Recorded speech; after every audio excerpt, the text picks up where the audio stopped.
Are we going to go and bring Cayde back to life? Are we going to go in and see Cayde? It's gonna sound harsh, but I hope that he stays dead. Oh. I really do, and not because I hate Cayde, but because I say the Cayde 7 theory as though it's a thing. It's not a thing. Like it doesn't work like that. It doesn't exist. Like this is not a reboot situation. You can't just turn Cayde off and on again. Like he's dead. Like he's gone. I'm sorry, guys. It's over. Like.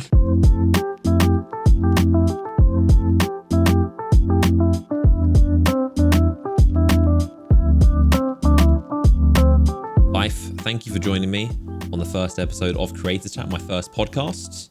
You're not a stranger to the channel. You've been on, I mean, it's kind of like we used to record our trials videos back in the day. I realized we did that like every year for almost every weekend for almost a year, those trials videos, but we didn't even like talk in them. It was us like playing and messing around in game. But the goal is almost, this is what we're talking about when we hit stop recording, and it's kind of like a behind the scenes what creators chat about, you know, what we talk about on Discord, what we're chatting about behind the scenes, be about probably the game, and we do chat about Destiny a lot, probably talking about life, probably talking about YouTube, probably talking about, you know, anything that comes to mind. How you doing, sir? Doing really well. You know something, dude? I would love to have gotten the band back together with Trials and stuff were it not for the current momentary state of Trials of Osiris, because I would have loved to return to those moments of the banter with you, me, and Oki. I have such fond memories of just like, you know, we'd be in D1, Taken King had just released, and then one week it's like, hey, what if we all just ran hammers for this week? That's one of my favorite just clips. Constantly banter. You know, like that. Those times were fantastic. But yeah, no, I'm doing really well. There's a ton of stuff going on YouTube right now. There's a lot to keep me busy. It's also strange because in spite of the busyness, this is a very sort of like slow moment in the season, which is actually good because it means if I need to, I can go ahead and take a break. Yeah, things are looking nice right now. There's a lot of options, and I think options are the most important thing when you're doing YouTube stuff. Yeah, that's exactly like I literally wanted to start this in the quietest. Like I've been planning this podcast for a while, but I was thinking like, when is the best time to start? And just slowly, piece by piece, I've just kind of been realizing how just trying to plan out when is the best time to start it. But I actually wanted to begin during the most quiet time of Destiny, which is kind of the opposite. Normally you'd plan content around when things get good, but right now, I mean, not a lot of people are playing Destiny. There's not a lot going on. It's quiet, and obviously the season got extended, so I think it's understandable. Most people are taking breaks, content creators, players, but I figured if I can start this during the quietest period of Destiny, then we should be good to go when it gets popping. And hopefully I should have, you know, a bunch of episodes under the belt and kind of off the ground by the time that Beyond Light, and obviously Beyond Light comes, there's going to be a lot to talk about. So that should be good. But in the meantime, we're gonna talk about whatever we want. We're gonna talk about whatever comes to mind. But a couple housekeeping things. So the format of the podcast, just to explain what it is for the listeners at home. So it's going to be going up. Aiming to have this up every week, every weekend, and it should be. I'm looking to have it around an hour. I know there are people that would like it to be maybe 2-3 hours. I'm not sure. You know, we're going to figure out as we go. But the goal is to have it in as many formats. I want it to be as accessible as possible. Obviously, I'm really into the idea of making a podcast. I think it's a really good format. But I also recognize that not everyone wants to sit through an hour of talking. Not everyone wants to sit through a podcast. I personally love it. I'm a real I've been listening to podcasts for probably about 10 years, for a very long time as a watcher and listener. But so now is kind of like when I want to start making them, the same way that I watched YouTube videos for, I think probably like 5 years before I started making them. I was watching them since like 2007, and then started making videos in 2012. But with podcasting, I've been watching for a long time, just seeing the space grow, and I think it fits well into my channel, how I've always made videos. I mean, in a way, my videos, I've been kind of turning them into podcasts. I've been just like one of my favorite formats that I've done so regularly is just breaking down topics, and we just talk about things and we just break it down. So I think that's what I think I can do that better in podcast form, and it can be a bigger, better version with even, you know, and with a guest as well. It's not just me talking to myself, I actually talk to someone. But yeah, so the podcast is going to be on obviously my YouTube channel, but then we're also going to have audio only high quality versions on Apple Music or iTunes or Apple Podcast, whatever it's called, on Apple and Spotify.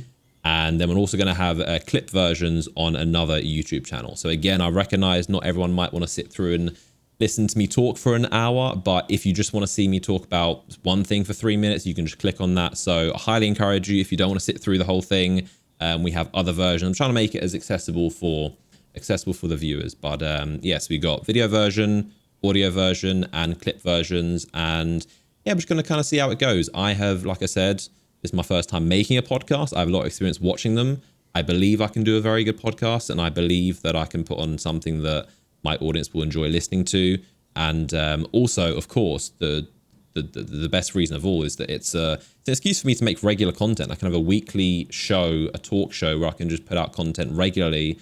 Like I said, when there's content, we can talk about it. When there's nothing, we can talk about whatever we feel like it. And I want to have a range of guests, some of my good friends like you, byfs, a bunch of other content creators, YouTubers, streamers, designers, artists. Just the key is conversation. Anyone I can have a good conversation with, that's the goal. It's not about views, it's not about numbers. I'm trying to build something long term, like a marathon, not a sprint. And I'm trying to just one episode by episode, just build a consistent show. It's not about the first episode. I'm just trying to do something that's repeatable. So, and that's the goal of the podcast.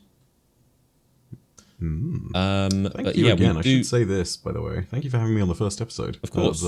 That's kind of fantastic. Pretty cool. Like I said to you when we talked about it, like you're very high on the list of people that I would like. Again, like I said, it's about conversation, and it's not for any other reason, purely based on who would I like to have a good quality conversation with, and who also would my audience enjoy listening from. And you're very popular in the Destiny community. A lot of my audience knows you. Like I've said, you're no strangers to my channel. So yeah, it's good to have you on, and I definitely want to pick your brains on plenty of things. We're going to talk about, whatever we get to. But this week there is actually some Beyond Light stuff to talk about, which there hasn't been in a while. And I was expecting to launch this with zero Destiny stuff to talk about, because obviously Destiny 2 is pretty quiet. But now this looks like they're going to ramp things up. We got a couple clips of stasis gameplay. It wasn't too. Did you see that? What were your thoughts on that? I think it's going to provide... Okay, I'm in two minds on this, really. Like, I've got my PvE mindset, and then I've got, like, the background PvP mindset, because I predominantly do the player versus environment game nowadays. But PvE, I'm really excited for the prospect, you know? So, New Hunter Super, for example, looks like a alternative take on Tether, where basically what happens is you throw two zones... that just freeze a bunch of different enemies, and then you have the option to then either keep them frozen there, or you can shatter them and kill them. Yeah. And those two zones mean that it's effectively like Tether, where you can basically just lock down this area of space and control all of that.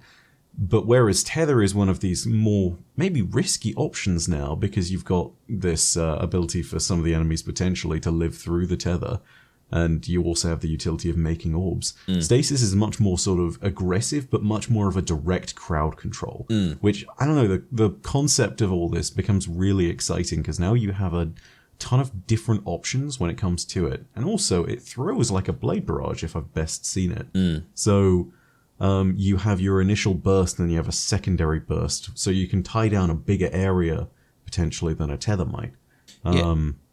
All of this is to say that the new stasis stuff for PvE looks really fantastic. I love the ideas behind it, and I think the implementation for it's going to be really cool. PvP, I think myself and practically everyone else who's seen it needs to know more before they can give a true judgment, but by that same token, the idea of being frozen in Crucible does not sound...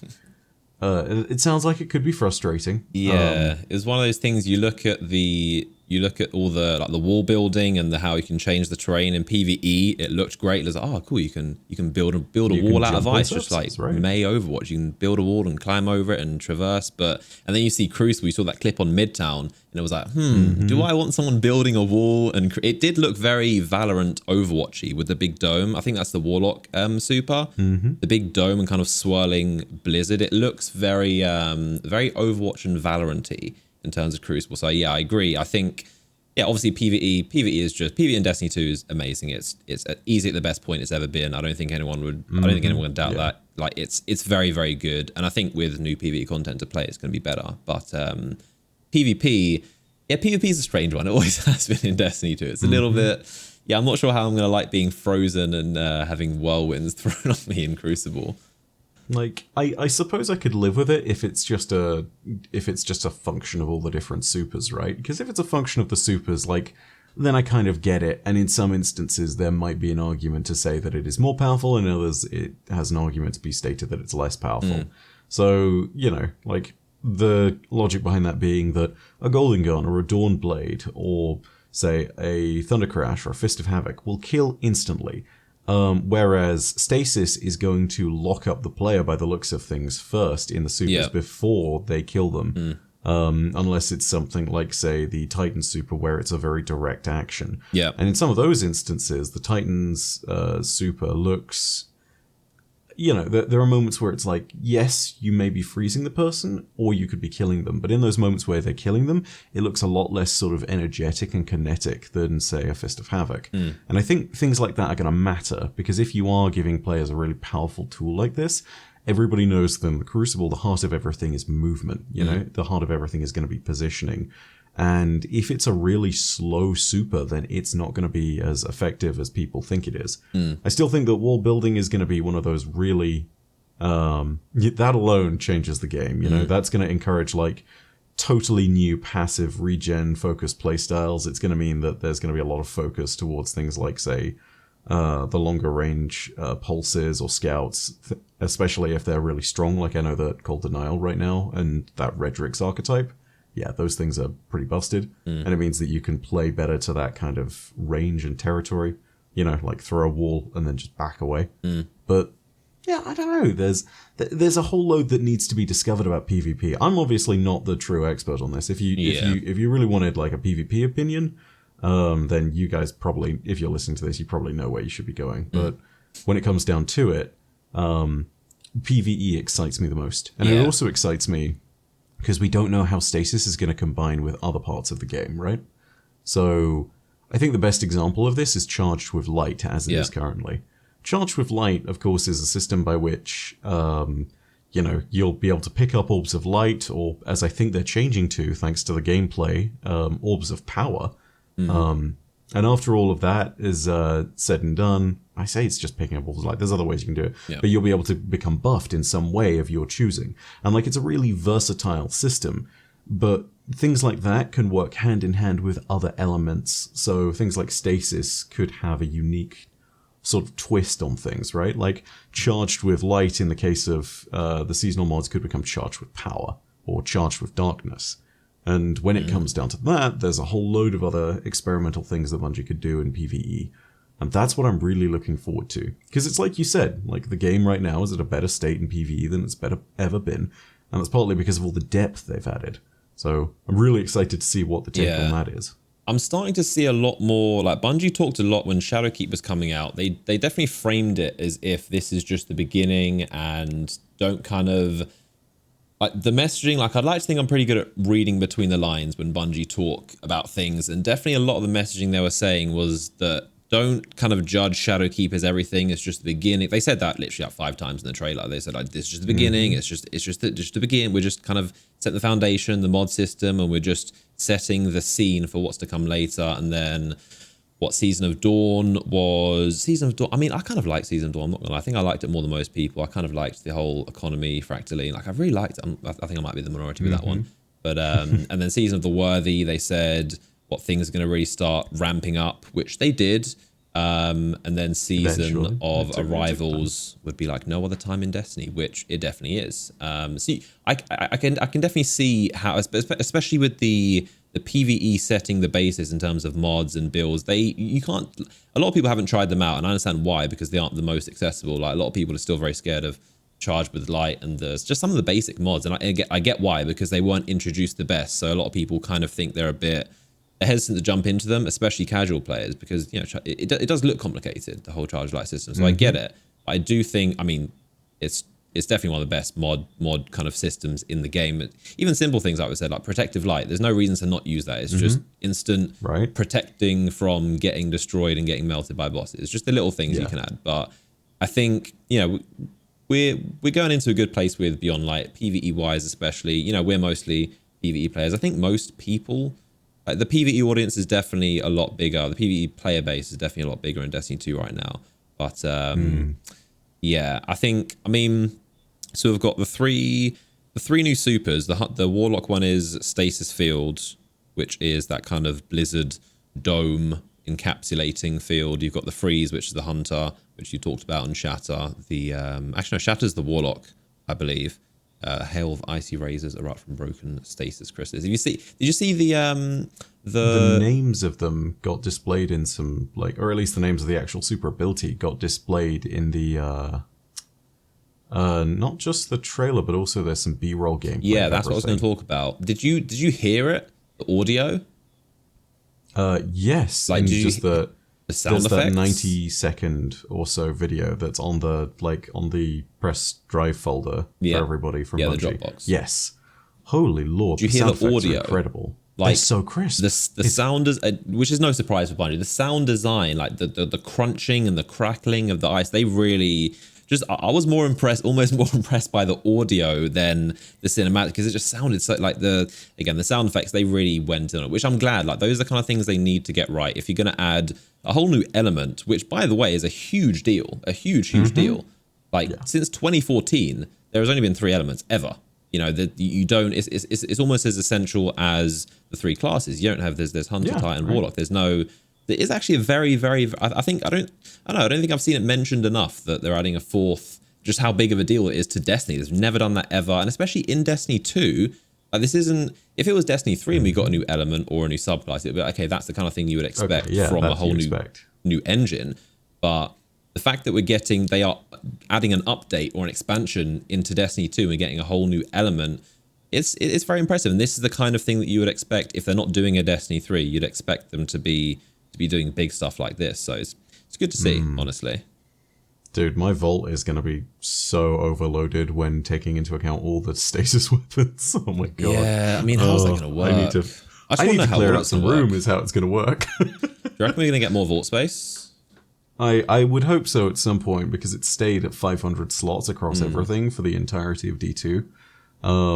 It would be a really nice thing if, alongside Beyond Light, they could bump up the vault space to like 1,000. I know that for some people that's going to be excessive, but you know, I'm sitting here and I'm on my last few slots, and I've already done 2 cleanouts this season, and I'm just, you know, I will admit I'm a hoarder, and the fact that gear seasonally rotates out means that there is less stuff that I'm looking for in terms of stuff that I'll keep forever. But, you know, like, it'd be nice to not have to, you know, sort of tighten the belt, so to speak, and then just like transfer individual weapons or armor pieces over to the characters I'm not currently playing on, so I've got enough space. You know, like that'd be nice. That'd be enjoyable to have good vault space economy. I don't know. Maybe it's just a problem if you've been playing since launch in 2017. Maybe it's just because we've been playing Destiny 2 so long that we just. I mean, being a hoarder is kind of like. It reaches the point where it's like, are we hoarding, or are we just keeping a bunch of cool stuff that, I mean, obviously there's some stuff that you don't need, but there's a lot of cool loot that's come out in Destiny that you don't really want to get rid of unless we still don't have the guarantees about how transmog's going to work and what we can delete and what we can't. I don't think Bungie knows. They're still figuring out the details, but yeah, I think the vault situation, but I guess that it comes a point where you just have to just stop having so much stuff. Just, it forces you to have to choose and to sunset your own gear.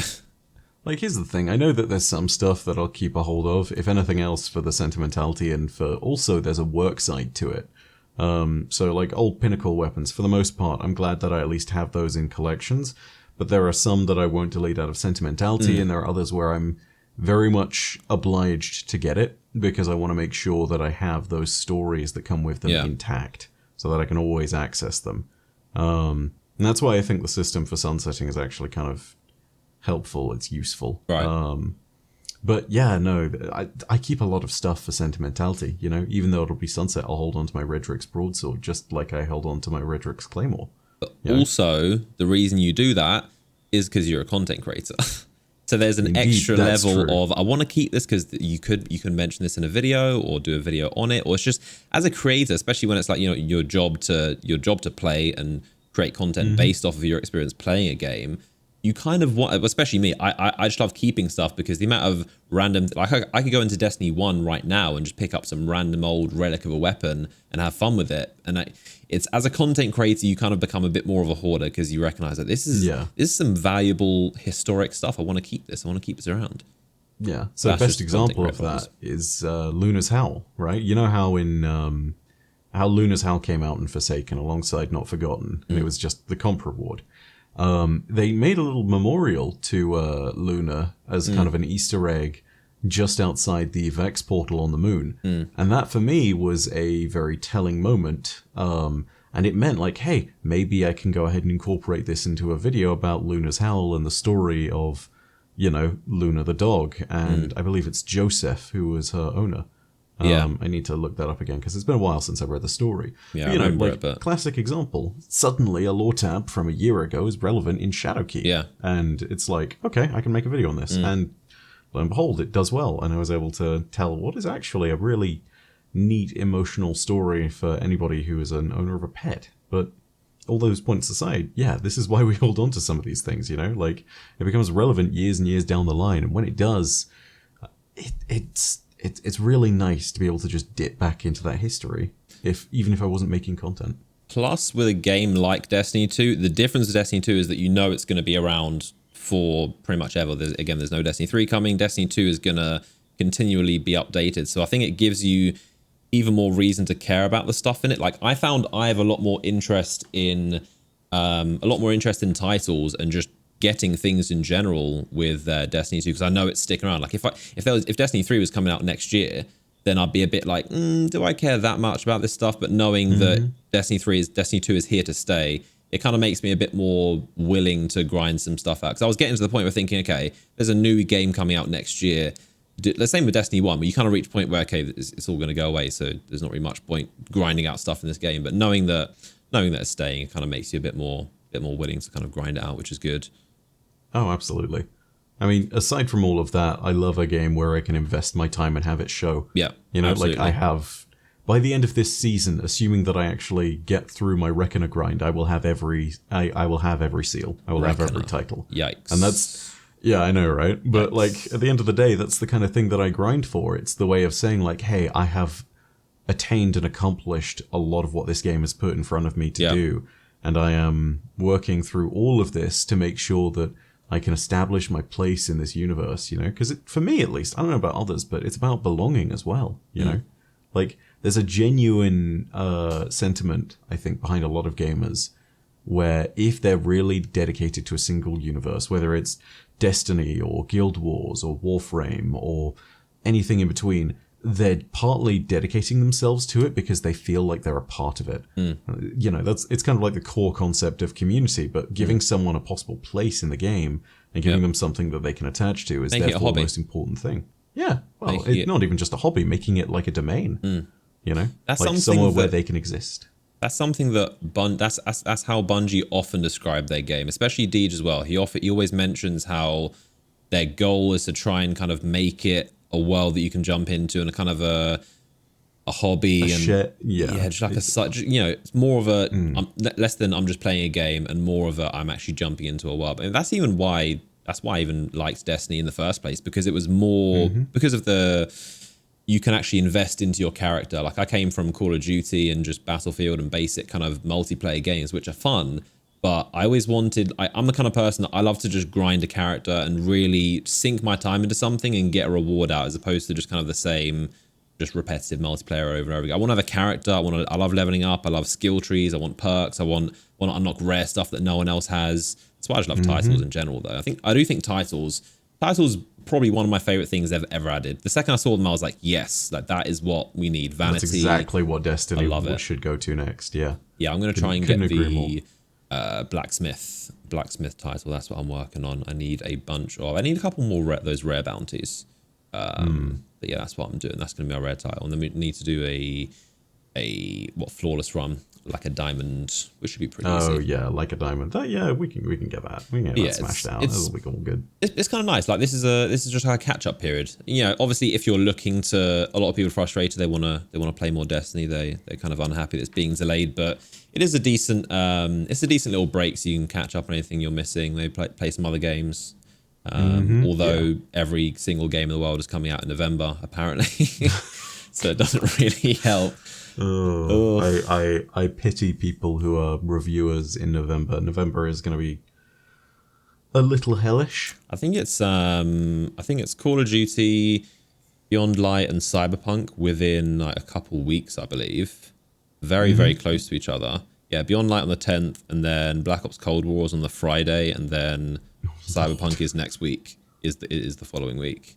Unless any of those get delayed or changed. Yeah, and not to mention, like, the craziest one to me is WoW, which got pushed forward, actually, and now it's releasing in late October, when it was going to be also releasing in November.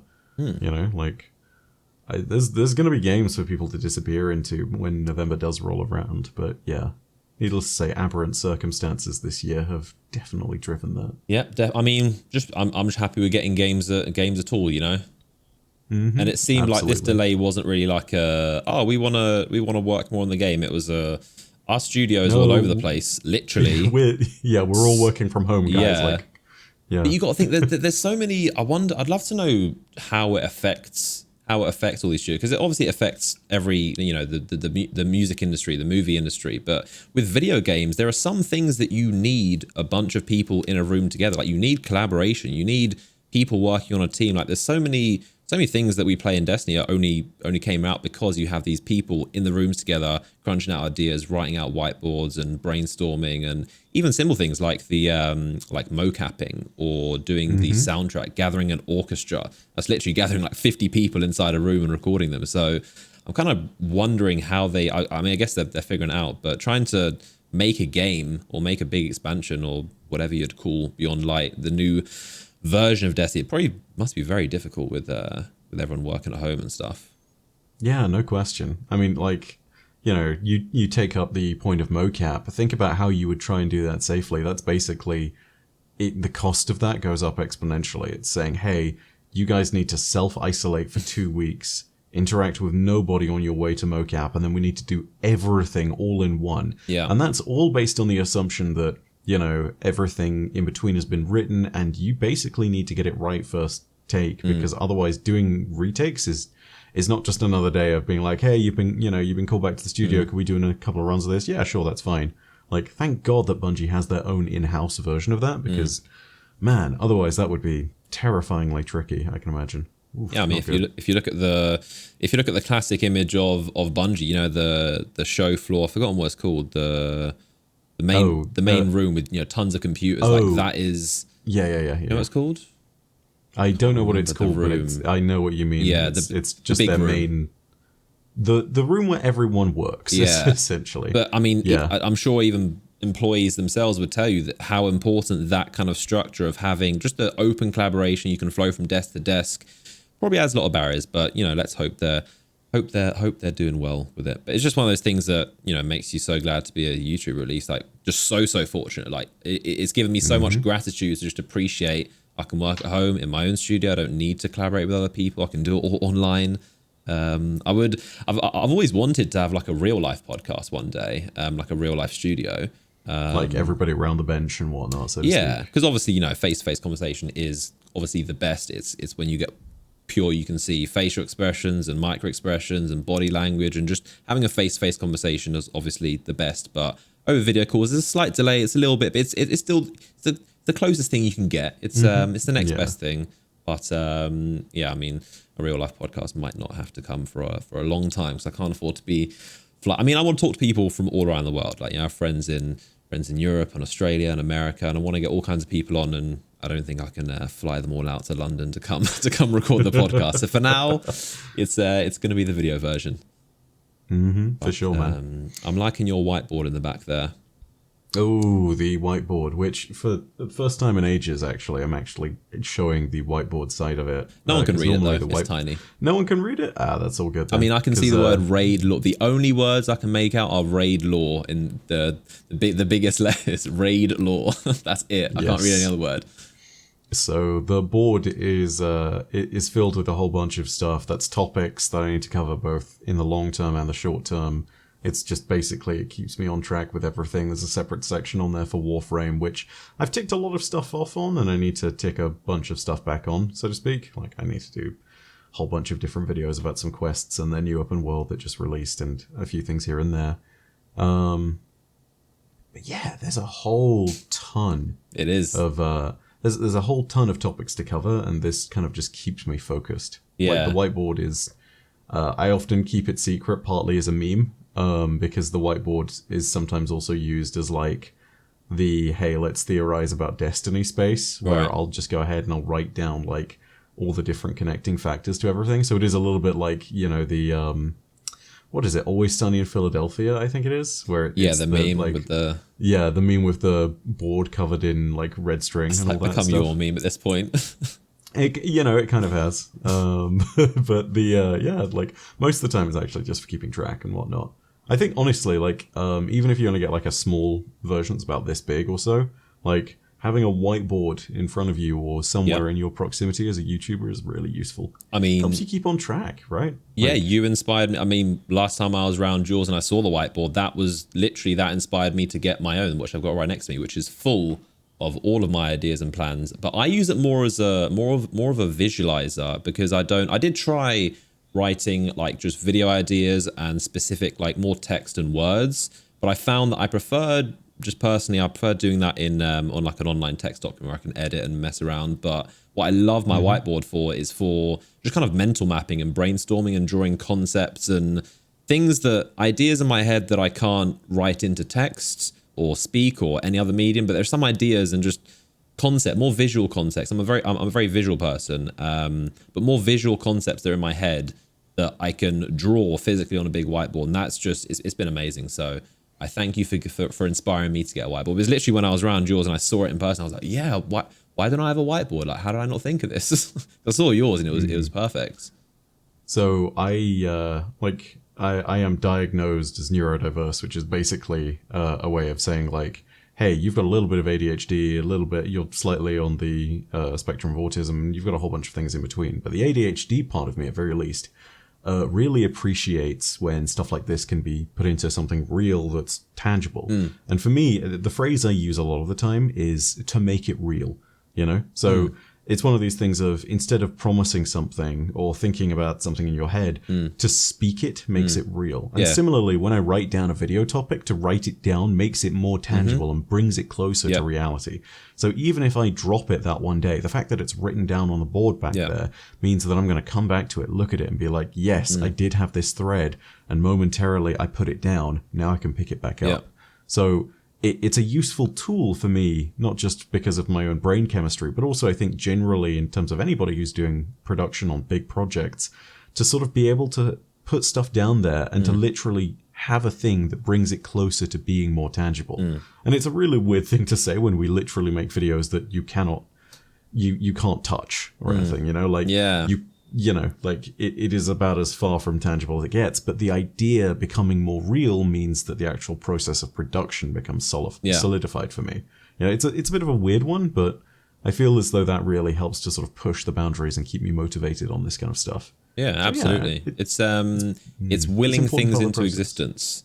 It's, you know, exactly. when you put pen to paper, I think that's really, and something I didn't, probably, I never really thought about too much and didn't used to do it, but now I definitely recognize the importance of writing things down and just capturing things, because there's so many ideas and thoughts that bounce around your head, but they can just get lost. They can get lost in the dark corners of time if you don't physically like create them into a thing. Write them on a paper somewhere, draw it on a whiteboard, take a picture, record a voice note, whatever it is. But everyone has different ways to, you know, everyone has different brains and different ways of thinking and different ways of articulate themselves, but it's definitely important to find a way to kind of get those down. A lot of people do like journaling or even gratitude journaling. A lot of people use whiteboards as vision boards to plan out their lives. But yeah, I think it's very, very important. Yeah.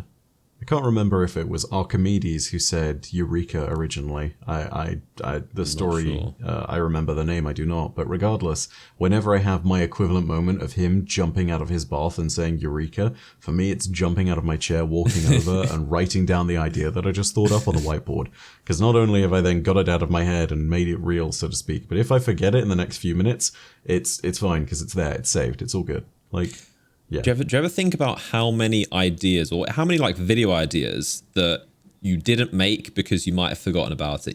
An idea might have popped into your head, but you didn't write it down, and there could be, think of how many videos might have just popped into your head, but you don't know because you've forgotten about it, and you don't know. Ignorance is bliss. It's just You don't know, but you don't know. But I mean, that's why you got to try and write down as much as possible, so then you can weed out what's worth sticking to and what's worth not. So the one that really terrifies me is the idea that even small conversations can completely change your perspective and lead to things that ultimately, end up making your career. So the best example is myself and Chariona. I'd call us good friends. From time to time we chat on things. We're the kind of friends where we could.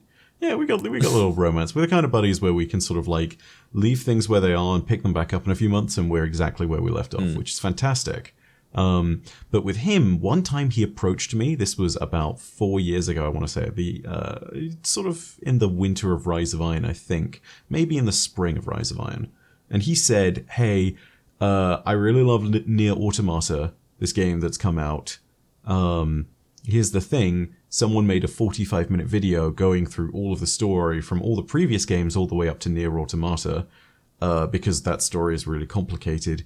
You should do this for Destiny." And I sat on the suggestion for about a month or so and took it very seriously. And then I was like, yeah, I'm going to do this. We're going to see how it goes.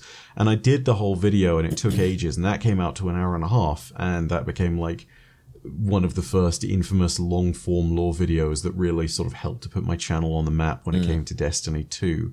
And that changed everything. And the craziest thing was that at the time being, I sat there and looked at this small message that Char had sent me over like Twitter or Discord, and I was like, yeah, okay, I guess that's a good idea. Yeah. And the scary thing is, if I'd not taken, if it had come from someone else, I might have sat there and I might not have taken it so seriously. Yeah. But I trusted Char, and Char very much put me on that sort of mindset of like, yeah, no, coming from another content creator, this is worth doing. And so, like...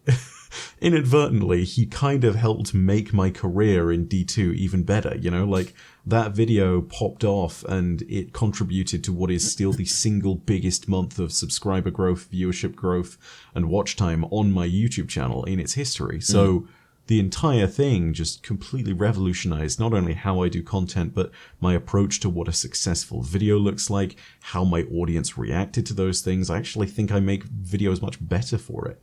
And all because of Char. Yeah, and I sit there and I wonder, like, if that small conversation wouldn't have happened, where would I be? And more importantly, how many other small conversations have I had with people that could have ultimately changed everything that I do, but ultimately I just didn't take it in at the time being? Like, how many little kernels of wisdom have been lost thanks to that? That's the thing that really kind of terrifies me is... like how many shots did I just not take? Yeah, exactly. Right? Like there's going to be some things that obviously are bad calls. And then there are going to be moments like that where it will seem so innocuous at the time being, but when you actually put it into practice and fully act on it and commit to it, it's going to be freaking huge. It's the butterfly effect. And it's the amount of potential that you never know what could come from something. And well, I guess every event that happens led you to this point in life. So, I mean, yeah, sometimes you can kind of think about like, what if, because there's so many potentials, I guess, just alternate realities. What if I did this on one day? What if I decided to not? There's so many examples you can think in your life of if I hadn't spoken to this person on this one day, if I didn't decide to do this thing, or if I didn't get this random idea, or if I didn't read this random tweet that inspired me to do this. There's so many... When you really think about the potential of how different your life could be if only just a few events went differently, it's kind of scary. But I guess this is the only reality. Is thinking about the other ones is kind of a bit pointless. I did want to touch on, you mentioned successful videos. We should talk about in my opinion, one of the best Destiny videos ever made. Your masterpiece, your epic saga, which I think is it stands as one of the. Yeah, it's definitely a masterpiece as far as Destiny videos created, and I think it's easily one of the most successful. How long did it take you to make that? It was a very, very long time. I remember the process of you talking about this project you were working on. So the scary thing is that there are multiple different sides to the production of that, which meant that, like, ultimately, it started about, I want to say it was about 4 months prior to release when I sat down with Brian Munkus, the fantastic Destiny artist. Oh, yeah. And I basically said, hey, I'm doing this thing. I would love to use a bunch of your art, and I'd love to commission you for new pieces. And I need to go ahead and give Monkus like a really big warm thanks. He said, dude, for something like this, I would do it for free. And in his words, I would do it for the ability to get the exposure. And to me, that's like, what? Sign of passion. We it's partly out of passion, but it's also one of these things of like, he saw more of an opportunity in being on the video. It's all the big picture. And just getting his artwork out there. And I you and me, I think, are both in that same mindset of like, artists should be paid for their work. Cool. And so I went back and forth and I insisted a whole bunch. And, in the end, it was a very simple thing of like, just go ahead and put the link to my store on it. And so, we put the link to his store at the very freaking top of the video, and we made sure that he was getting absolutely returns to his website and whatnot. And from what I can remember of his tweets and his wife's tweets, there were a whole bunch of different prints that they'd sold a few weeks afterwards. But yeah, they were working on that stuff for 4 months. I remember. Yeah, he was just squirreling away at all these different pieces of art for all the different relevant sections of the timeline of Destiny.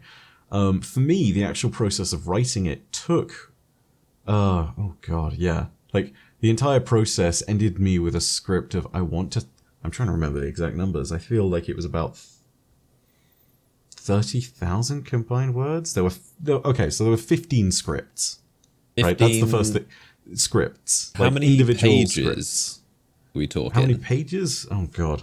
I think I don't know. I need to look all this up again. I know I had it at the time being for an interview, but like, let's put it this way. The shortest one was Warmind, and that was about maybe 2 pages. The longest one was The Awoken, and that went on and on and on and on and on. And I think that one was like 10,000 words or something ridiculous. So like, 15 scripts on the 15 different basically segments of the story you were going to talk about. Wow. Exactly. And that was the only way that I could like wrap my head around it and not go completely insane and not turn it into one long driveling Word document. Because I learned a lot from doing the 90-minute version as opposed to the 4-hour one. Like, the 90-minute version was all in one take, and it was 2.5 hours of audio recording on its own. Yeah. Right? And that in itself is scary, right? Like, that's an ordeal and task, and you can imagine how much fun I had editing the audio behind that. So much fun, I can imagine. It must have been so joyous. Yeah, but for this one, no, we broke it up into different sections. So 15-minute section, sorry, not 15 minutes, but like 15 different sections, all of them in varying different lengths, but all of them according to topics, right? And that meant that we could just basically create 15 different videos, and we could render each of those out individually.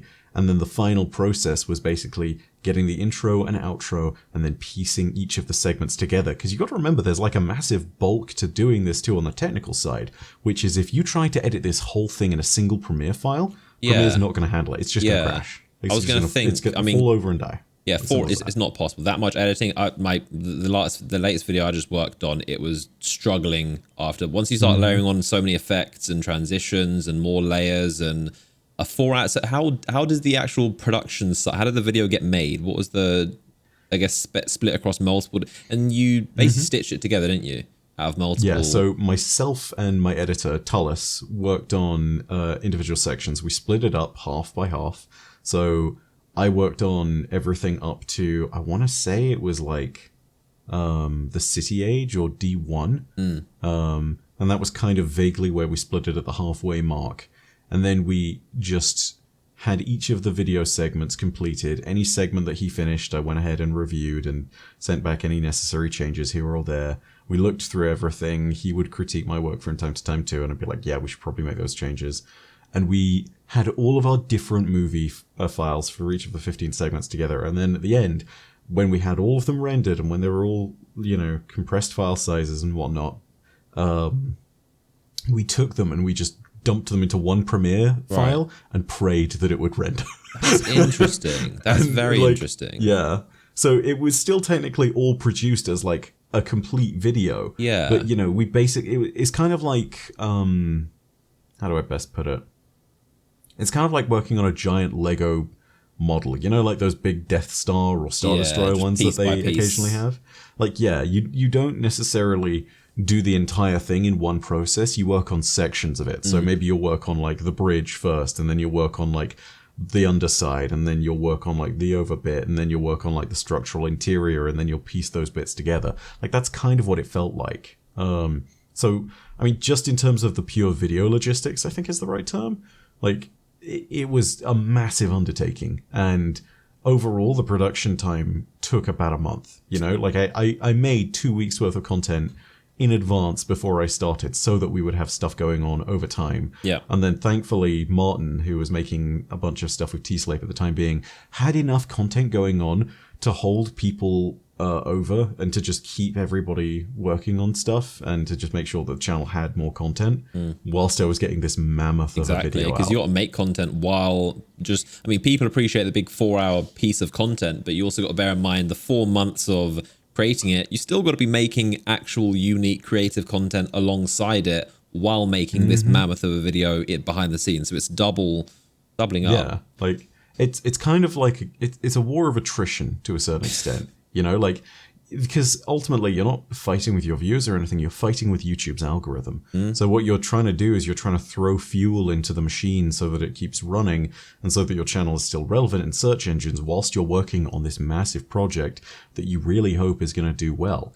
And like there are some things, yeah, it definitely did, you know, like a year later roughly it's got like approaching 4 million views. The watch time is higher than any other video I've ever made, and I keep on going on about watch time because watch time nowadays is more important than viewership. It is. And just, yeah, like the entire freaking thing is a testament to the fact that people will enjoy long form content. But I think it's also like a testament to the fact that if you do put a ton of work in, you will get fantastic results. I love that. That's exactly why I love just everything about the video. Like I said, it's one of the best videos in my opinion as a Destiny content creator. I can safely say, like, because as a content creator I can appreciate it. I can appreciate the kind of effort that goes into it. I know exactly how much work it took, and I was obviously talking to you while you were making it. So yeah, I just remember, I mean, it's not the first time you did it. You did it the year before. You did another similar, the whole story so far up until that point last year. Forsaken, yeah, basically. And again, like it's cool to see you always like undertake these big projects instead of, you know, it's thinking outside the box. It's making something creative. Let me, instead of just making these videos, let me also, well, it's not even a status, let me also make a massive 4-hour video, a service, provide a service to the community. This is your entire lore in one place. And actually, like, just another testament of how good this video is. I remember my brother was watching, he watches some of my videos, and he was like, sometimes I'll talk about the lore and I'll just mention things, but obviously very briefly. I don't go into as much detail as you do. But I always like mentioning little lore things in my videos and talking about the story, you know, Aldrin and whoever's interesting, the darkness, the pyramids, obviously. But so after watching some of my videos, he wanted to find out more about the story. And then he asked, do you have any, because obviously, again, I would know. He asked, like, what's a good, I need a good roundup of the story. I need a good place to go. And funnily enough, I actually didn't send him your video. I sent him a different video, which was, I think it was like a 20-minute version. Just because I assume, like, he's not gonna, like, he knows a bit. He's not gonna immediately jump into something that's like 4 hours long. This is for core players as much as anything. Exactly. Else. Like, the most he knows about Destiny is from my video. So I was thinking, I'm not gonna send him a 4-hour. Like, clearly I was thinking a bit differently, but I was just thinking, yeah, we'll send him the condensed version. And then he watched it, and then he said, yeah, it was a bit too surface. It didn't, which surprised me because again, he's not a Destiny hardcore fan, but he was like, yeah, it was a little bit surface. I kind of want a bit more detail. I feel like they glossed over stuff. And I was like, interesting. And then he said that the next video up recommended was yours. And he watched that. And then when I spoke to him, I think he was like 2 hours already in. And he was like, I'm already in. I'm loving it. This video is so good. This byf guy, I love him. And he loved it. And the next day, he had finished it, watched the whole thing. And yeah, so my brother's a very big fan of you. And he he definitely enjoyed the video. But it just goes to show from a casual perspective, even if you don't know anything about Destiny, the video was that good that you'd still watch a 4-hour video explain the story. So it's a testament to how good the Destiny story is, and of course how good your video is. Because like that mentality as well is what's I think a really important driving factor to it. Yes, I could make a Lord of the Rings Return of the King extended edition and expect people to watch it every single time. Yeah. But it fits much better into people's schedules because they can come back to it and it will have saved their place. They don't need to sort of sit around and chunk out 4 hours of their time to do this. And so, yeah, the way that your brother ended up watching it, I think actually is perfect sense as far as everything is concerned with viewer habits on YouTube. Yeah, I'm glad that he enjoyed it too, because honestly, like, seeing people who have not necessarily been as engrossed in Destiny, like, come into the community or come into the YouTube space and just watch that and appreciate the amount of work that the writing team has put into it over the years. Like, yeah, that's phenomenal. I think it's a great testament to the quality of their work that someone can be shown this breadth of everything. And keep in mind, like, yeah, I go into the deeper details and everything, but it's still surface depth, you know?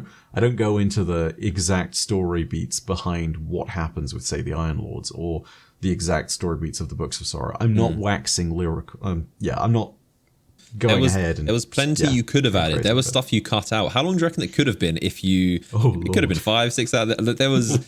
It's 4 hours, but there could have been more, and I'm sure you recorded lots more that got cut. Yeah, we cut certain sections down. I want to say it was something between... Like, here's the thing. Our priority of this video was cutting as little as possible, right? And there were still things that we missed. And there's still a few things, actually, in the video that, amazingly enough, we get wrong. But that's just based on, like, pure hindsight. There's only ever small mistakes here and there. But it's one of these moments where we wanted to make sure we could tell as complete a story as possible. And so... unlike the time prior to that, the 90-minute video where we basically said, screw the prehistory of Destiny, screw the ancient stuff, like we're not touching Book of Sorrows, that's going to be a rabbit hole. This time we said, every rabbit hole we see, we dive. We go right down to the bottom and we explore Alice's Wonderland, and we find all the details of the story and we bring them to the surface. I love it. And we say, this is how far the rabbit hole goes, you know? Like... This is exactly what we did with that video, and even though we cut, I want to say it was about 20 minutes worth of stuff, it still ended up being like 3 hours and 57 minutes. So, and that's probably, you cut like 20 minutes of edited, produced stuff that you recorded. Like, as a YouTuber, the weird thing is that you over-record. You record so much, and then you cut things out, or I guess you should if you, you want to... Not for brevity, but you often end up over-recording and things. Just like in movies, you see bloopers, extended cuts, things that didn't make the final take. You have to cut for the sake of brevity. Exactly, and I mean, it's in some instances for us, it wasn't necessarily just about brevity. It was one of these things of like, this is not a necessary detail to include, but relevant it was partly one of those, relevant to the story, but also like. It was a bad recording of the audio on my part, and we had to cut it because it was just a bunch of me waffling anyway, and it couldn't be saved. Or alternatively, it was going to be something along the lines of like, hey, I got something wrong here. We need to edit these 30 seconds out of the video because this particular detail is just me expanding on detail that was, based on an incorrect tangent or something. So it's partly also about catching mistakes, like we did a lot of that, and like, going through and reviewing each section is important because of that. So like that stuff is really where all of the kind of cutting room stuff came in. So it's not as though there's like a bunch of deleted scenes out there, so to speak, for this video. It's more just a case of like, no, we just made the product better in that instance. Yeah, just like improving it, whittling it down. I think it's absolutely. I think it's safe to say that video pretty much is the algorithm at this point. I mean, literally, I think I can watch any Destiny 1 or 2 video and it will probably be in the recommended. That's just how much YouTube loves it. I mean, that's how YouTube works as a whole. YouTube algorithm is a lot like a record label. I like to think about it in terms of it does everything to try and connect your video to the viewer. A lot of people are scared of the algorithm. A lot of people are kind of hostile. I think it's people that don't understand it. But the algorithm does seem intimidating. Everyone always curses the algorithm out. But really, the algorithm is trying to help you. It's trying to get your video to the viewers. You need to work with it to help it. Just help the algorithm help you. But it is obviously very complicated, and it has its own... There's a lot of nuance to it, and it changes. And, I mean, the algorithm, in a sense, is based around what people want to watch. It's not... Again, people think the YouTube algorithm is this all-knowing intelligence that's trying to get you to watch more Fortnite videos, but it's like one becomes before the other. It's not that the algorithm is trying to get you to watch Fortnite videos, it's that a lot of people like watching Fortnite videos, so the algorithm is trying to follow the viewer. It's trying to think, what do people want to watch? Okay, people like to watch Destiny, people like these videos, we want a good Destiny video to show people. What's a good video? Oh, byfs video. It's 4 hours long. People seem to watch the entire thing. The watch time, the retention is very strong. Therefore, this is a good video. Let's show it to more people. And that's pretty much how you get a video to do well. Just make it something that YouTube would want to share. And I think your video definitely does that. It pretty much, I think almost every Destiny video is almost fed off of that. Yeah, your video's at the top, just feeding all of the content. Oh, but I do think that's how YouTube works as a whole, though. I think I have a perspective on YouTube. I feel like, as far as when it comes to like competition and other YouTubers, honestly, I think the more the better. I think some people, it's probably because it comes from other industries, but I think YouTube, I don't think it's a bad thing when I think the best times is when everyone's uploading, everyone's making videos, and everyone's doing well. Like, I love seeing other content creators do well. I don't see it as competition. The only competition is yourself. You shouldn't be viewing other content creators as competition. You should see them as inspiration, not copy them. Right? Because a rising tide raises all ships. Exactly. Right? You know? It's 100% true. If that rising tide is made up of what is technically your competition, then, you know, your competition isn't really your competition, because you're also benefiting from that big upswing of views. You know, you're able to sit there and you're able to benefit from the click-throughs of videos. Exactly. It doesn't purely recommend one channel, you know? And the better you get along, like the better your content fits in with other people's content in terms of not overlapping, the more YouTube's going to want to promote. Like, if two content creators upload the same video, YouTube is going to be hesitant to, if they're the same video and have the same, you know, the same interest, then YouTube's not going to want to promote both of them. It's going to be one or the other. But if you make something unique, say, hey, I'm going to make a 4-hour recap of the Destiny story, something that hasn't been done before, it's something unique. It fills a gap that isn't being done. But I mean, every video, in a sense, most of the traffic from YouTube videos comes from other videos, the suggested, recommended tab.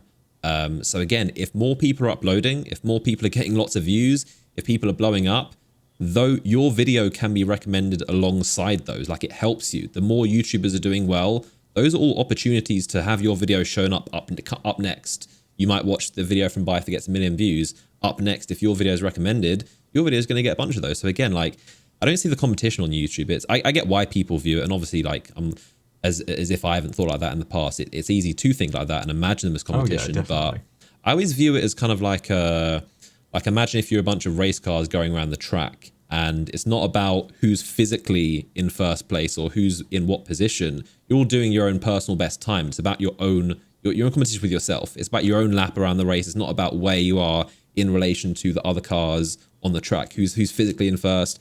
Some will take a pit stop, take breaks, but it's all about just self-improvement. And you can look at others for inspiration. Okay, that's a content that works. That's content that's proven to be successful. This is an idea. But again, I think, just the more people, I've always found the best points in Destiny and any games kind of YouTube, the best kind of era is when everyone's uploading, everyone's doing well, everyone's excited, and there's more of a sense of a community, I think. Absolutely.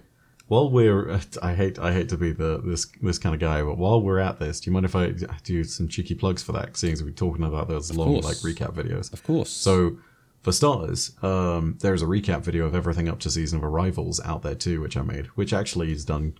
It's not done as well as like 3 million views, but it's done really well considering that a lot of people came back. So yeah, if people are still looking around for that, like, it exists. Like, you can catch up on Season of Dawn, Shadowkeep season. When did you upload it? Dying, that is. Beginning of Season of the Arrivals. So yeah, like, it basically takes you through all of the story that you would have missed since Shadowkeep's launch. Awesome. And all the different story beats. So that's like a really quick comparative catch up for you guys. But the next one I'm going to do is the complete story of the Darkness. Awesome. And ahead of Beyond Light, I think that's going to be really relevant to people. I feel like it's going to pique a lot of interest. It's not a complete story thing. As much as we know. In its entirety, but it's going to be focusing down on a single massive element to the game. And I think that there's no better time in Destiny to do this than now. So just before Beyond Light releases, you can bet that there will be a video with big old pyramids. And there's like, I've shown you this, Andrew, but I'm not going to say too much. Other than that, I'm working with a very talented community animator. Oh yeah. And we are going to be creating some cool stuff to open the video. And it's going to feed more into the direction that I want to take the channel in the future, where a lot of the bigger presentations like this have a lot of cinematic direction to them and are really focusing on the storytelling element to it. Like, I really want to push and emphasize this particular part of it. And I want to be able to do what I can to tell that story in as productive a way as possible, but also engaging people and making them sit there and glue their eyes to the screen. And this is really like a first test. But yeah, that's the next bit of what I really want to do in terms of big projects. I love it. I mean, that's just what I love about your channel in general, because, you know, the story, the lore never gets old. Like, the Crucible might have droughts, the PvE, well, like whatever content's going on in the game, it can go up and down. But as far as the lore, like, it's the story in Destiny is always good. And even, you know, in Season of Dawn, Season of Arrivals, whereas the gameplay might not have been as interesting. It's mostly bounties. It's, you know, it's not to some people's taste. I understand that. But the story, the lore is undeniable. Like, sure, the gameplay loop might not be too groundbreaking, but the story, like, you've got pyramids arriving, you've got just so much happening, and that's what your channel is obviously showcasing. So, fun fact, actually, it's not even just that, but it works to a degree that people wouldn't expect. So, Season of the Worthy, when everybody was sort of hoping that Trials would carry the content for the season as far as what players would do, and it, you know, needless to say, it didn't come out with good enough anti-cheat, in the system by which players would get tokens was ridiculous, but when it came down to it, there was a really positive side effect on the lore side of things, and it showed me something about the community, which was, even though everyone else was struggling with regards to, like, trying to find content in Destiny that was fun and that they would want to upload, like, I completely empathize with that struggle too, because I used to do news back in the days of Dark Below, and yeah, I've been there. I remember that struggle. I saw something completely different happen, which is that every single lore video I uploaded that season, without fail, got 100,000 views or more, except for the very 2 at the beginning of the season. Like, there were 2 exceptions to it, and I must have uploaded something like, say, 35 videos in that season. And what it told me about Destiny's audience was that people weren't playing, but they were still interested in hearing about Destiny's story and about sticking around for it. And when it comes down to it, I think that's what's really kind of important about understanding Destiny's audience. The game is never truly dead.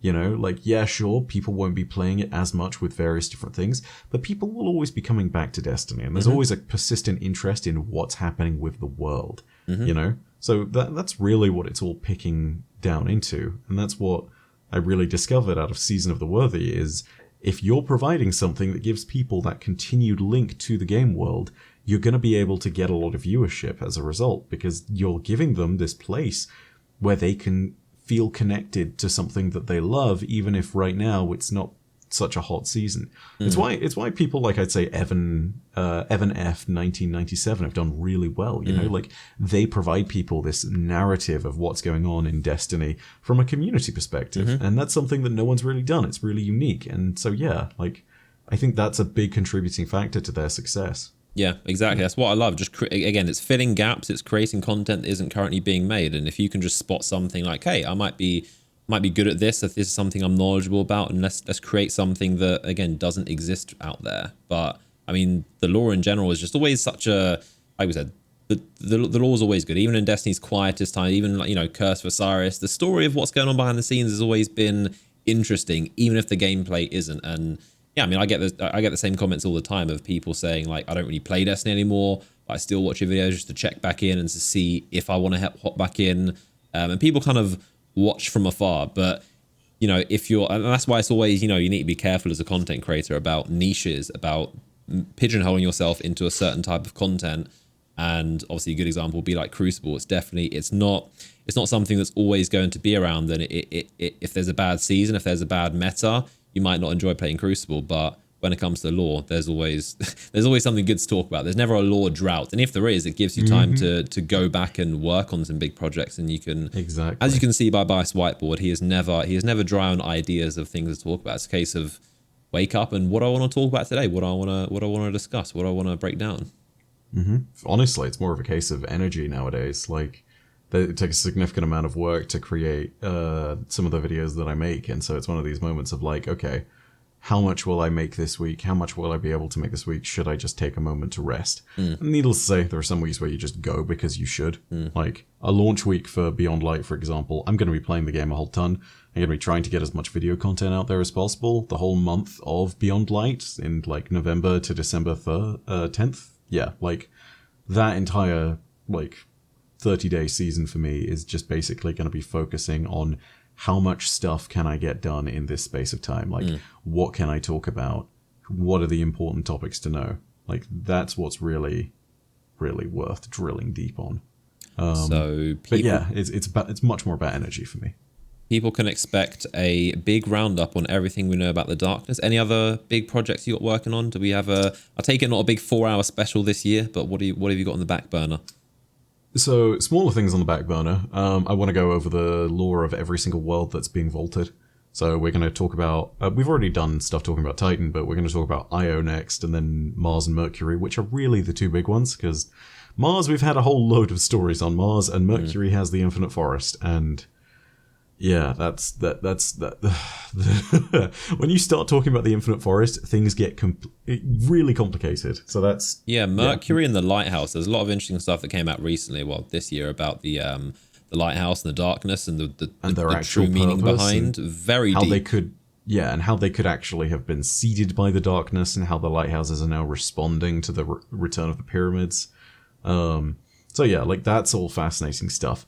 The one thing that is far, far, far away in the background, which I'm literally just starting to sort of, which I put out there and got interest on, and I know that I'm going to do it now because the interest was most definitely there, is a big project where, much like I went ahead and told the story behind The Last Word and Thorn, the next big one of those that I make, which will hopefully fill some kind of downtime in Destiny, is going to be on Fellwinter. Because, that entire story got expanded on, not just by the Season of the Worthies lore in terms of the full Fellwinter book, but also by things such as the Fellwinter's Lie and all the little tidbits of lore we've had about him over the different years. And so, when it comes down to it, that's going to be the next big, truly crazy artistic project. And that's where I think I want to try and flex the creative muscles. That's where I want to really kind of involve the Patreon and the money that we've squirreled away for the sake of art stuff. That's where we really want to try and push boundaries and create something memorable where it involves a whole bunch of different members of the community, whether it's animators or artists or voice actors or anyone in between. So, really exciting stuff. But we need to sort of get there first. And that's definitely something for post Beyond Light. I don't know when that is. I'm not going to put a date on it, but I'd love to see, say, a quieter season at some point. That second season of the quote-unquote Destiny year. So after the season that kicks off with Beyond Light, the season after that perhaps is going to be quiet. I hope it will be, at least. Yeah, you hope it will be quiet. I hope it will be. I'll need a vacation, dude. I'll need a break. Content creators, man, they want these games made for themselves. All they think about is themselves. I know, right? It's just about us. These streamers. But if it's a quieter season, that's probably going to be when we can just sit down and work a whole ton on it. And that's really exciting. I have a few different ideas of what I want to do with each bit, section by section. So gonna work on that. It's gonna be really, really fun, I think. Do you think there will be a quiet period? The $1 million question is, how big do you think Beyond Light is going to be? Do we think Forsaken, Taken King size? Well, I guess Forsaken is the main benchmark, but Bungie haven't directly said the sizing, and obviously they're taking away a bunch of content, so that's that's also another side of the coin. But do you think it will? What kind of size are you thinking? I'm thinking bigger, but even if it's not bigger, I think that it leads into bigger things. We already know that in terms of pure systems, there's more change in this one expansion than there will be in a whole bunch of others. Or any expansion ever. Forsaken added 9 supers, right? That's big. But this adds a whole new element and 3 supers to go with it, and that in itself is kind of ridiculous. It's a bit nuts. So doing that and then taking the new approach to PvE that they do, adding the story element of the darkness in itself, and creating what is effectively a location that gives you this ominous threat and some story beats that you can pull on and really unravel.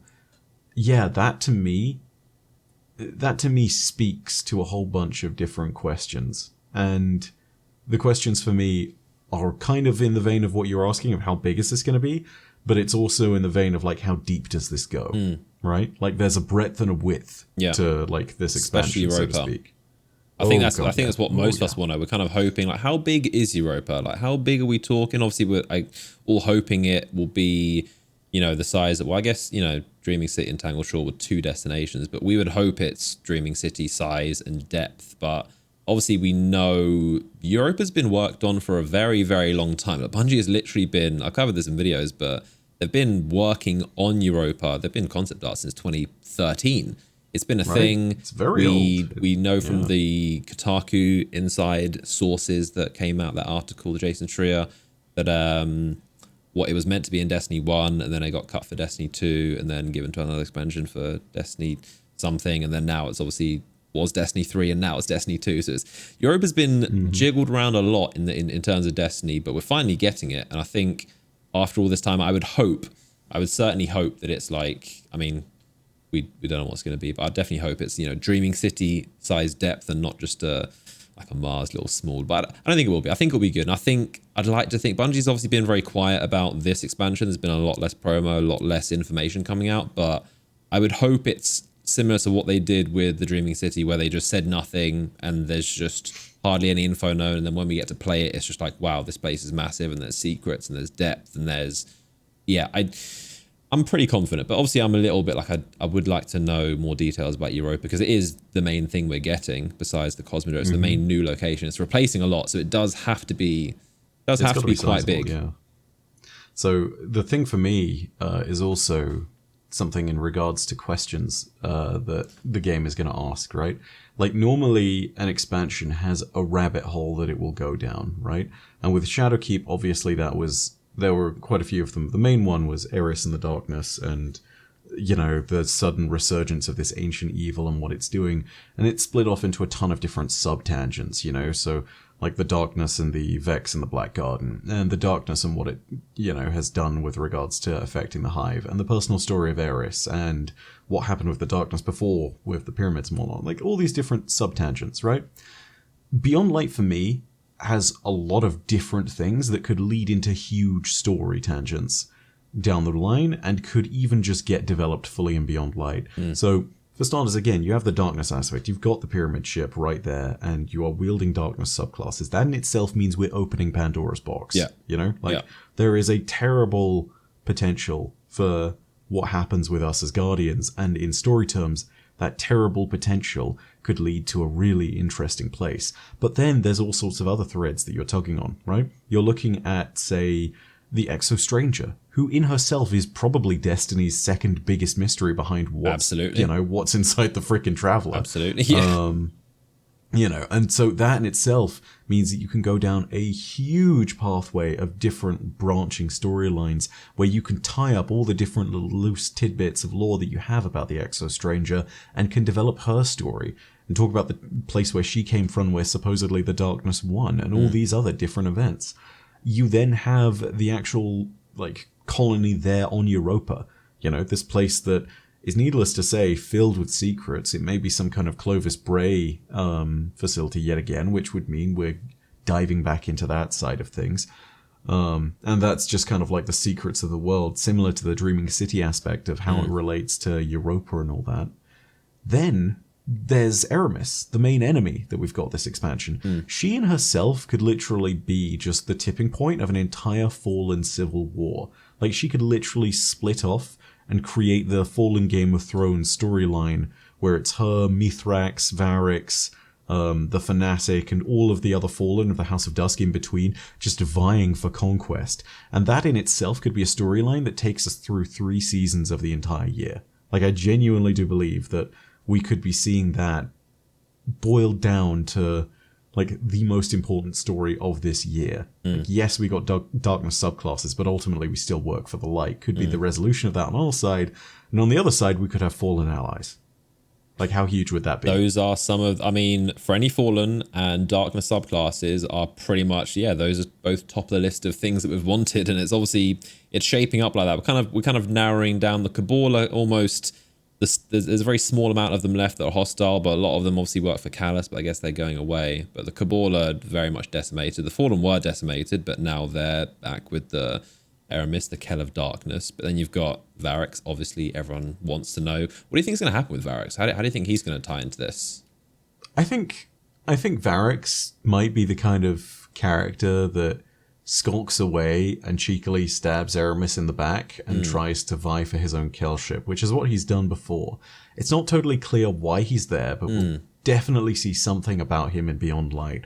I hope it's more main story than it is side tangents and lore, but from what I would expect his story and Mithrax's story to intertwine more as you go on later down the line into the seasons that proceed after Beyond Light is done.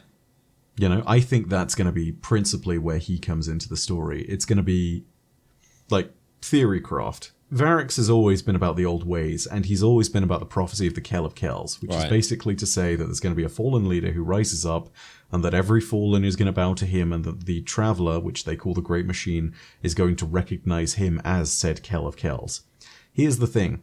I think that Mithrax is going to be battling with Varex constantly, and I think that's going to result in a Twilight Gap 2.0 scenario, where it's literally the two of them battling beneath the Traveler, and in a moment of great, calamity, suddenly the Traveler is going to choose one of them, and I think it would be Mithrax, and that all the Fallen are suddenly going to bow to Mithrax, and that's going to be kind of not a conclusion to the Fallen storyline, but kind of like the next evolution of where the power dynamics go. Yeah. And I think that's realistically going to be where everything sort of culminates. Because it ties up a major storyline.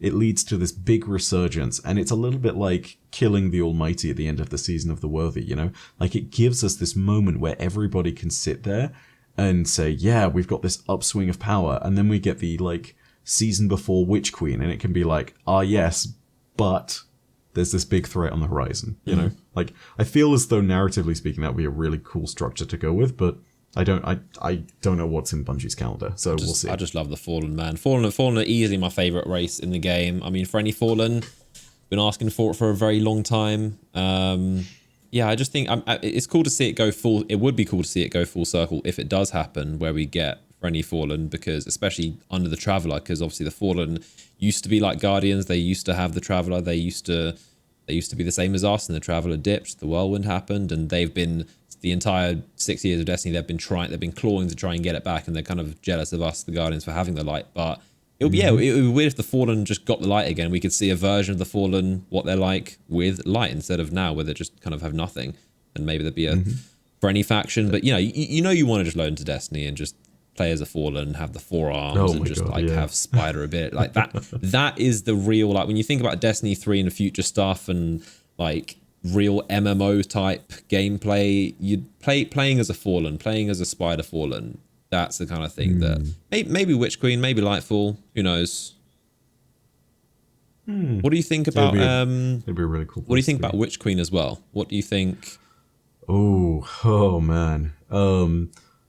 So when they had the reveal for Beyond Light and for the other two expansions that came out afterwards, when they did the full timeline of video stuff that was going over all of Destiny's history, I was like, they're not just going to end this with Beyond Light. That's basically filling this with nothing. I was like, okay, so maybe they'll do the expansions afterwards. I was expecting the expansion after Beyond Light. I was not expecting also to know about Lightfall. I was not expecting Savathun to be on the docket. You should have heard, the expletives I shouted in this room when I saw that. Oh my god. That was possibly the most exciting part of the entire reveal for me as a massive lore nerd, is basically just sitting there and saying, yes, it's happening. Yeah, there's something about the Witch Queen. I'm probably a 9 out of 10 for Beyond Light, but something about the Witch Queen, maybe it's the name, the Taken King, the Witch Queen. I'm seeing parallels, but there's something about the concept of the Witch. Obviously, it's Savathun, it's the Taken, it's the Hive. It's Savathun at this point is probably the biggest, baddest enemy, enigmatic foe we've ever seen in the universe. I mean, she outranks anyone at this point. She is the biggest, baddest enemy, the most teased. I think it's so. I love how in even Forsaken, how this is the first expansion we lost. Savathun won. She played us. Yeah, Dreaming City. We didn't beat the big bad boss. It's the first time in Destiny history where we didn't beat the big bad boss that was not even on the cover expansion. We didn't really know about her, but she was there and she won.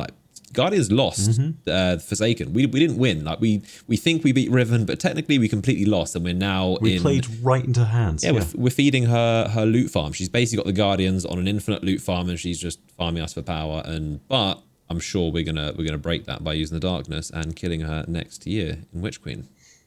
I mean, we'll see when it comes down to all of that, but ultimately, dude, the entire freaking thing for me, I almost don't want to speculate about it. Partly because I feel like speculating leads nowhere when it comes to Savathun, except for Imbaru, where she's impossible to understand. Yeah. If Imbaru is true, then we're just making her theoretically more powerful by doing that. But when it comes down to it, ultimately, her story could go in so many directions. Like, she could come into the system full tilt with a war moon, and that could be our new destination. You know, just a war moon. Like, what even is a war moon? What does a war moon look like? So you know Luna, our moon right now, and how it's all burrowed out in the fortress? Imagine that, but it moves independently of gravity and whatnot, and can just be dragged along by the Hive fleets. That's kind of a war moon. That could be a location, maybe? Like the Dreadnought? Yeah, no, absolutely. Honestly, that's what I think. Like, I'm sitting there and I'm saying, like, if Luna is a place where the Hive have been there for a few hundred years and that's what they've made, imagine a place where the Hive have been for millennia upon millennia, for 1,000 years. She had that for a long time. She had that when she broke up with Oric, not broke, when they split off. They all went in the directions and... Yes. Like, here's a war moon. Yeah, when she fled into the Singularity. So here's the other thing as well. She took her brood into the Singularity, and if she took a war moon with her, which I can't remember... Like, I need to reread the Gift Mast card in order to do that, but... yeah, if she brought a war moon or two with her, or if she brought any kind of display of force, all of a sudden you have this world that has been transformed by the Hive over millennia. Imagine a world that is literally dedicated to war and nothing else. Like, essentially, imagine a mix of the Dreadnought, the Moon, Crota's Throne World, and everything in between that's been vaguely touched by the Hive, except it's turned up to 11, given steroids, dumped in a trash can full of acid, shaken about a bit, and then dumped onto the stage and been like, behold this monstrosity. Like, that's what it could be. Like, it might not even be spherical like a typical moon. Like, they could have, like, literally carved an entire chunk out of it, and it could just be this barren floating husks, like, pulling itself through the system. And that's the other thing. Like, if that's the level of power that she's bringing to bear, that would be awesome. But Savathun is also potentially very subtle. And so Witch Queen could be an entire expansion that is all about just the deception of Savathun on a grand scale and in every single facet of Guardians' lives. And, you know, there are seeds still that have been planted quite clearly, but seeds that are terrifying to behold. So... like the Savathun song, the viral chant that clearly has infected Lord Shaxx, and also Eris, and a whole bunch of other people in between. Yeah, no, that's scary because it's one of those moments where we don't even know if we can trust our allies, because if Savathun's song is a viral chant that then works like the Crown of Sorrow, where it can literally turn them against us, suddenly we'd be 1v1ing Shaxx, we'd be fighting Eris, we'd be fighting Saint 14 because he's heard it too now. Like... and we've all heard it, so is everyone going to... Yeah, exactly. Like, we are in a real frickin' state because we have so many ways in which Savathun could just toy with us. And that's terrifying. Like, I think this is one of the first enemies where I would genuinely contemplate that the conclusion of the expansion is that we only sort of vaguely drive her back and we don't actually defeat her. I think that's genuinely how it might pan out, because I don't see us being able to beat Savathun. I see the raid as being this kind of epic attempt to just sort of stop her and to halt her plans, or maybe throw her into some kind of stasis. Curia. You know? Yeah, it could be killing Curia and then preventing her hold over the Taken, and thus maybe destroying some of her plans that involve them. Like, I don't think we'll see Savathun as a final boss, though. I really don't. So you don't think... yeah, interesting. I do not think that they will ever put Savathun in as a final boss. And the reason I say that is because I think she's way too smart. If she is not as foolish and cocky as Oryx was, I don't think she's ever going to be drawn into a 1v1 confrontation with Guardians unless there's truly a terrifyingly powerful other force that pulls us into confrontation. Unless the darkness literally says, I'm plopping you two in an arena, prove who's better with the sword logic, I don't think there's any way that we're fighting Savathun. Interesting. Yeah, because I was wondering that. I was thinking, like, is Savathun going to be the raid boss of next year? Like, but is that... I mean, 'cause obviously a raid boss is the highest honor of the biggest, baddest enemy, but is even that worthy? Because they've hyped up Savathun more than any enemy ever, more than Oryx. Like, it's been... Savathun is the biggest looming ominous threat, so... how are they going to pay her? She's obviously not going to be a campaign boss, but even a raid boss, like you're saying, I agree. I would be surprised. I think it's very much going to be. I think you're right on the money with Coria. Yeah, I think that that'd be a way to loosen her plans. Yeah, exactly. Because it's basically in the lore now. We know that it's the way that she controls the Taken. And so when we're fighting against any of her forces, I wonder whether we'll even see her at all. Like, there is so much mystery to her, and I just don't know where it ends. I mean, I just love how even after we've argue. Yeah. Even if we quote unquote kill her, I won't trust that she's gone. I won't trust that she's dead. Yeah. I just won't believe that we've killed the actual Savathun. Or if she appears, is it the real her? Never know. She's master of trickery. Exactly. But I mean, I just love how even Curia, we heard about it back in Taken King, the Book of Sorrows. The fact they put that enemy in there so long ago, and now it's an enemy we might face 5 years later. Like, that is the kind of storytelling, like describing Curia in the Book of Sorrows in 2015, and then finally getting it as a raid boss in Witch Queen or whenever. That is the kind of long term. I mean, I wonder when we are going to kill Savathun. Who do you think, real quick question, who do you think is going to be, not that there's any information, but what do you think about the Deepstone Crypt raid? Who do you think likely enemies? I mean, we know pretty much nothing, obviously it's a raid, but any ideas? I think if it's gonna involve, I have no idea, honestly. Like, if it's gonna be a big Fallen expansion, I would expect maybe a Fallen raid. But by that same token, I'm sitting here and I just don't know, because the Deepstone Crypt is a mystery all in itself, and I think we'll only get any decent indication when we start to really move forward with it. I can't wait. I mean, Deepstone Crypt is dark. Yeah. It's dark. It's one of the story of the Exos and these robot assassins brainwashed is dark. Like, it's some of the most I don't know, not graphic, but even it's just text. Even the way it's just written out. You read the stories about like the dream that Exos have when they're resurrected and they have to like murder all their friends and it's dark stuff. Dark stuff. Yeah, exactly. It's something that really makes me wonder. Is whether if you're running an Exo character, you'll see something different from a human or an awoken character. That would be interesting. You need to have an Exo to beat the race. Oh god, I don't think they'd base a mechanic like that off of it, but I mean, if you got like special bits where you maybe had scannables you could interact with that other players couldn't, like that would be incredible. Like that would be amazing just to witness that. Are we going to go and bring Cayde back to life? Are we going to go in and see Cayde?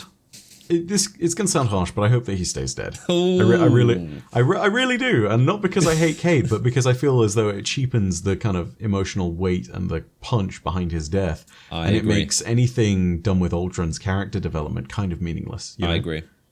Like we basically fake killed Cayde and then fake killed Aldrin, and they both came back to life, and the repercussions of it all are relatively minimal as a result. Like, that to me would completely cheapen the experience of Forsaken, and I think it would be a real shame if they did that. I agree. Yeah, I mean, because it would be purely fan service. It would just be like, it would just be it wouldn't be consistent with the lore, and it would undermine everything it did with Forsaken. So absolutely, Cayde's dead, and he's staying dead. Would it be cool to figure something out about Cayde from the Deepstone Crypt or from Europa or something else generally? Would it be cool to find what he talked about that was quote unquote on Enceladus? Hell yeah. I'd love to see little excursions where we go into that stuff. But resurrecting Cayde, people go on about the Cayde 7 theory all the time. And I say the Cayde 7 theory as though it's a thing. It's not a thing. Like, it doesn't work like that. It doesn't exist. Like, this is not a reboot situation. You can't just turn Cayde off and on again. Like, he's dead. Like, he's gone. I'm sorry, guys. It's over. Like, there's no Cayde 7. Stop it. This is not a computer. But yeah, no, that's Deepstone Crypt is a mystery in itself, and I kind of like it that way. I just hope for a really, at least on the raid side of the experience, I hope for a really interesting, challenging day one. It will be. I'm sure. Oh yeah, I'm really looking forward to diving in on that first day and seeing what revelations there are. Like, I hope it matches Last Wish in terms of its difficulty and its like depth. Last Wish to me is still the best raid in all of Destiny's history. The best raid in all of Destiny history. Yeah, I'd probably agree with that. Last Wish. Yeah, yeah, I think I'd have to agree. Yeah, you just kind of have to really. Last Wish. It's so good. Like, people talk about freaking King's Fall, but having gone back and played King's Fall recently, like, yes, the story is phenomenal. Yeah. Yes, there's tons of bosses and there's tons of big encounters. That stuff's awesome. But, like, dude, Last Wish, you fight a dragon. Like, come on, dude.